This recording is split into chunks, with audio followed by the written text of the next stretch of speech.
sahabat pecinta aglonema, kita bertemu kembali dengan saya petani sederhana aglonema yang merawat aglonema dengan cara yang sederhana, media yang sederhana, tapi hasilnya juga sangat-sangat baik. Kali ini saya ingin berbagi tips atau istilahnya saya di sini ingin memisahkan salah satu aglonema, bisa dibilang aglonema yang harganya cukup lumayan, yaitu aglonema Mekarsari, dan sudah ada anaknya. Nah, sebaiknya saya pisah karena kalau kita tidak pisah itu akan mengakibatkan terkadang pertumbuhan daun itu akhirnya tidak roset, akhirnya daunnya berantakan posisi pertumbuhannya. Nah, setelah kita perkirakan anakannya itu sudah membawa akar sendiri, sebaiknya bisa dipisahkan dari induknya. Sebelum kita pisahkan, terlebih dahulu kita harus kondisi akar yang akan dibawa oleh anakan yang akan kita pisah dari induknya. Sekiranya kalau akarnya masih sedikit, sebaiknya jangan dipisahkan dulu. Tetapi kalau sudah banyak membawa akar sendiri, silakan dipisah, dan itu sudah pasti dia akan bisa bertumbuh dengan baik. Oke, tapi sebelum kita memotong, supaya kita tahu di posisi mana nanti kita potong bonggolan anakannya, kita terlebih dahulu cuci seluruh akarnya.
Nah, sekarang seluruh akar sudah kita cuci dengan bersih, dan kita sudah bisa jelas melihat sebatas mana akan kita potong. Ya, kita eksekusi.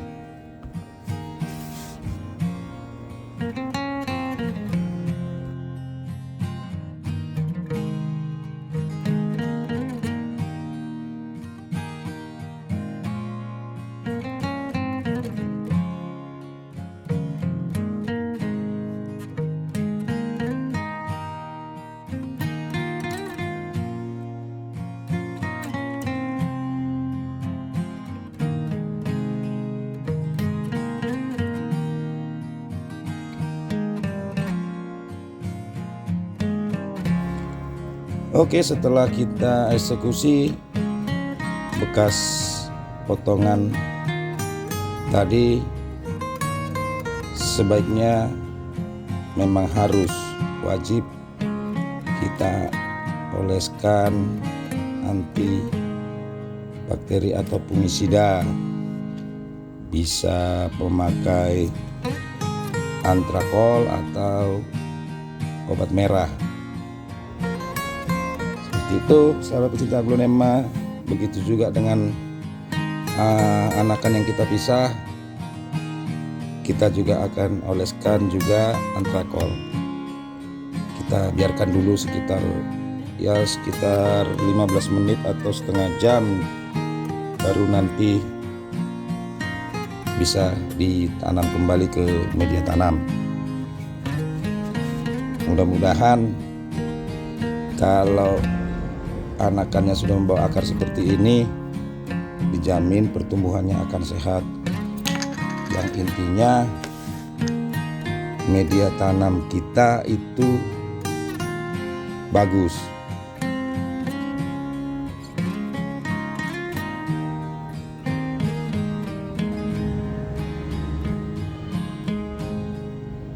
Untuk media tanam, seperti yang saya bilang di awal tadi, saya memakai media tanam yang sederhana, yang gampang bahan-bahannya kita temui.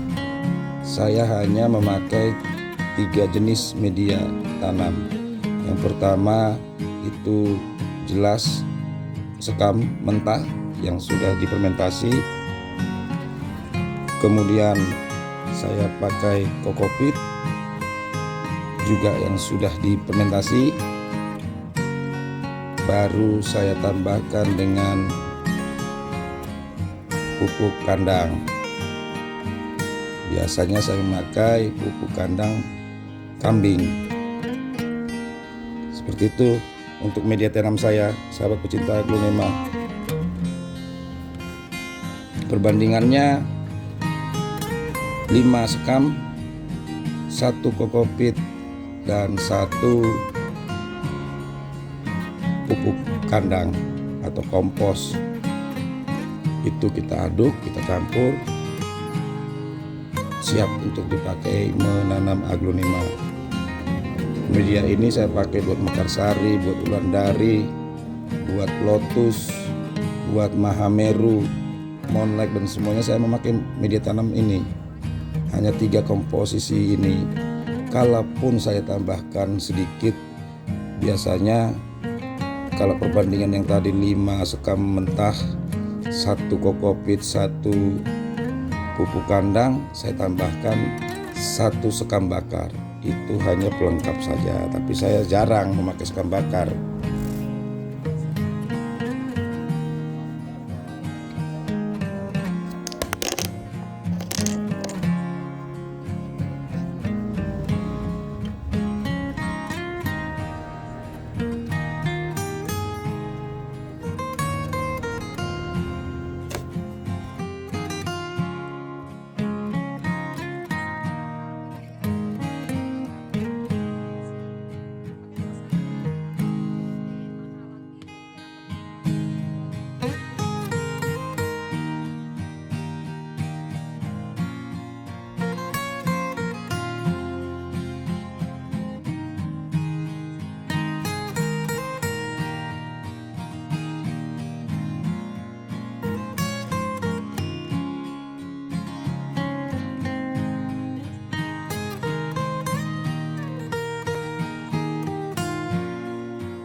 Setelah selesai kita tanam, kembali ke media tanamnya.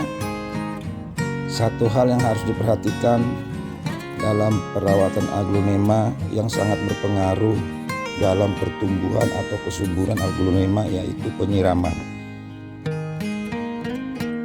Di saat menyiram, sahabat pecinta aglonema, Jangan sampai salah persepsi yang mengatakan aglonema itu tidak suka yang basah, suka yang lembab. Pada akhirnya sahabat-sahabat saat penyiraman itu hanya menyiram dengan sedikit air, atau bahkan banyak yang cukup disemprot media tanahnya. Itu kurang baik sahabat pecinta aglonema, bahkan bisa dibilang salah persepsi seperti itu. Di saat menyiram aglonema, usahakan dia menyiram sampai sebanyak mungkin sampai mengucur dari bawah pot, supaya zat asam yang ada di media tanam kita juga ikut keluar karena sudah bercampur dengan air siraman kita tadi. Jadi zat asam yang di media tanam kita pun terkendali, sahabat pecinta aglonema. Itu manfaat di saat penyiraman. Nah, setelah kita penyiraman, baru kita pikirkan pupuknya. Itu tip perawatan yang kedua. Pupuknya baru kita pikirkan. Yang ketiga, setelah pupuk, perawatan rutin lainnya, penyemprotan anti hama atau bakteri. Jadi seperti itulah saya dalam merawat aglonema, sahabat-sahabat semua. Mudah-mudahan cara-cara yang saya bagikan ini bisa bermanfaat buat sahabat-sahabat semua.